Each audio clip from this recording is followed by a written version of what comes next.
देवी चंद्रघंटा शारदीय नवरात्राच्या तिसऱ्या दिवशी चंद्रघंटा देवीची पूजा केली जाते। या देवीच्या ललाटावर चंद्र शोभायमान असल्यामुळे दुर्गेच्या या रूपाला चंद्रघंटा देवी असं म्हटलं जातं। तिच्या शरीराचा रंग हा सोन्यासारखा चमकणारा आहे। ही देवी दशभुजा आहे। एका हाताने ती भक्तांना आशीर्वाद देत असते, तर तिच्या उर्वरित 9 हातांमध्ये कमळ, गदा, बाण, धनुष्य, त्रिशूळ, तलवार, चक्र, भाला आणि अग्नी आहे। या देवीचं वाहन सिंह असून तिची मुद्रा ही नेहमी युद्धासाठी तयार अशी असते। दुर्गा देवीचं हे रूप युद्धाची देवता म्हणून मानलं जातं। मान्यतेनुसार पापांचा आणि राक्षसांचा नाश करण्यासाठी देवी दुर्गेनं हा अवतार घेतला असं सांगितलं जातं। या दिवशी साधकाचं मन हे मणिपूर चक्रात प्रविष्ट होतं। शांतीदायक आणि कल्याणकारी अशी ही देवी सर्व संकटांचं निवारण करते। एकेकाळी महिषासूर नावाच्या राक्षसाच्या दहशतीमुळे तिन्ही जगामध्ये खळबळ माजली होती। देवाने दिलेल्या अपार शक्तीमुळे हा महिषासूर खूप शक्तिशाली झाला होता। तो आपल्या सत्तेचा दुरुपयोग करून स्वर्गावर आपलं वर्चस्व प्रस्थापित करू पाहत होता। यामुळे स्वर्गातले देव भयभीत झालेच, पण खुद्द देवराज इंद्रही काळजीत पडला। त्यानंतर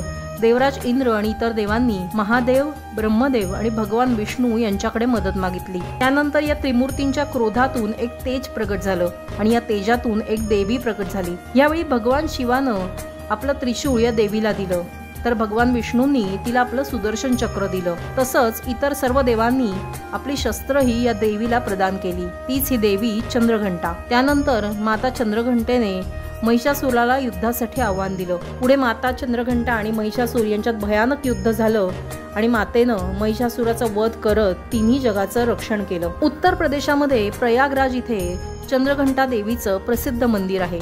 हे मंदिर अतिशय प्राचीन असून पुराणातही या मंदिराचा विशेष उल्लेख असल्याचं सांगितलं जातं। माता दुर्गा देवी इथे चंद्रघंटेच्या रूपामध्ये विराजमान झाली आहे। तसंच इथे चंद्रघंटा देवीसह दुर्गेच्या इतर 8 रूपांचंही भाविकांना एकाच वेळी दर्शन घेता येतं। दिल्लीच्या करोल बाग मध्ये असलेल्या झंडेनवाला मंदिरातही दुर्गा देवी चंद्रघंटा देवीच्या रूपात आपल्याला दर्शन देते। उद्याच्या भागात जाणून घेऊया दुर्गा देवीच्या चौथ्या रूपाची अर्थात कुष्मांडा देवीची माहिती। तर पाहत रहा वृत्तम मराठी।